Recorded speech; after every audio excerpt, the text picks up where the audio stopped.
Hello and welcome everyone. In today's video, I will show you how to share your LinkedIn profile link. So to do this, it's very simple. You have just to go to LinkedIn.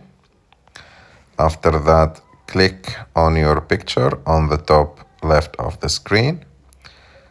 Click on your name. And after that, as you can see, next to add section here, there is 3 dots. Click on them.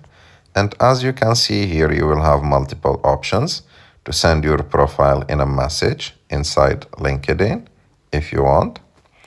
Or also you can share it like in another way, or just copy the link of it, like click on copy.